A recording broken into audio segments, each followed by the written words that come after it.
ஒரு கிராமத்துல செடியன்னு ஒரு பையன் இருந்தான். அவன் செடி உயரம்தான் வளர்ந்திருந்தான். அதனால அவனுக்கு அந்த பெயர். செடியனுக்கு பறவைகள் போல பறக்க ஆசை. ஆனா நாம மற்றவர்கள் மாதிரி சராசரி உயரம் இல்லையே, நம்மால பறக்க முடியுமான்னு ஒரு சந்தேகம். சிட்டுக்குருவி கிட்ட தன்னோட சந்தேகத்தை கேட்டான் செடியன். செடியா, நான் உன்னை விட உருவத்தில் ரொம்ப சிறியவன், ஆனால் என்னாலேயே பறக்க முடியும் போது உன்னால பறக்க முடியாதா என்ன என தன்னம்பிக்கையை செடியன் மனசுல வளர்த்துச்சு. ஆமா ஆமா, என்னால பறக்க முடியும் என்று சொல்லிக்கொண்டே ஆற்று பக்கம் வந்தான் செடியன். அங்கு நாரைகள் மீன்களை பிடிச்சு சாப்பிட்டு கொண்டே இருந்தன. செடியன் ஒரு நாரையின் அருகே சென்றான். பறவையே, எனக்கு ஒரு உதவி செய்வாயா என கேட்டான். என்ன உதவி என கேட்டது நாரை. உன்னோட இறக்கையிலிருந்து ஒரே ஒரு இறகை தரியா, நான் பறக்கணும்னு கேட்டான். அந்த நாரையும் ஒரு இறகை தந்தது. மகிழ்ச்சியோடு வாங்கி தனது பாக்கெட்டில் வைத்து கொண்டான். இது போல பல நாரைகளிடம் இருந்து ஒவ்வொரு இறகாக வாங்கி சேகரித்து கொண்டான். அங்கிருந்து மகிழ்ச்சியோட கிளம்பி கோயில் அருகே வந்தான். அங்கே பூ விற்று கொண்டிருந்த ஒரு பாட்டியிடம் பேசினான். பாட்டி பாட்டி, இந்த இறகுகளை பறவை இறகுகள் மாதிரி கட்டி கொண்டு பறக்க போகிறேன்.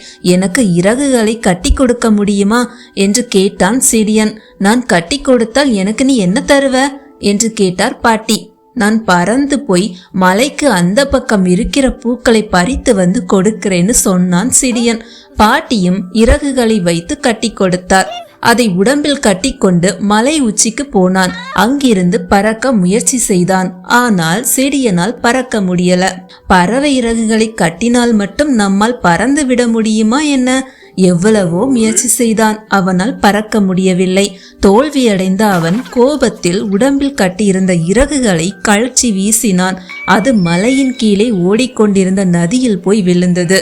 நீரினால் வேகமாக அடித்து செல்லப்பட்ட அந்த இறகுகள் அந்த கரையில் குளித்து கொண்டிருந்த காட்டு இளவரசியின் கால்களை சுற்றி கொண்டது. இளவரசி அதனை கையில் எடுத்தாள். இவ்வளவு இறகுகளுடன் யார் இதை இங்கே அனுப்பியது என்று தெரிந்து கொள்ள ஆர்வம் ஏற்பட்டது. தனது சேவகர்களோடு அந்த மலை மீது ஏறி வந்தாள் இளவரசி. அங்கே செடியன் ஒரு மரத்தை கட்டி கொண்டு அழுது கொண்டிருந்தான். சேவகர்களோடு வந்த இளவரசி, யார் நீ, ஏன் அழுகிறாய் என்று கேட்டார். செடியன் தனது கதையை சொன்னான். இளவரசி சிரித்தார்.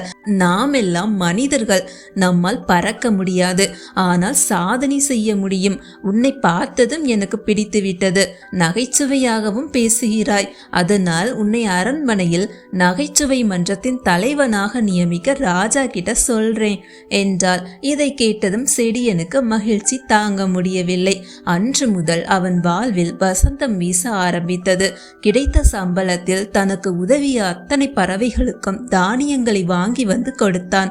பறவைகளும் சந்தோஷத்தில் செடியனை வாழ்த்தின.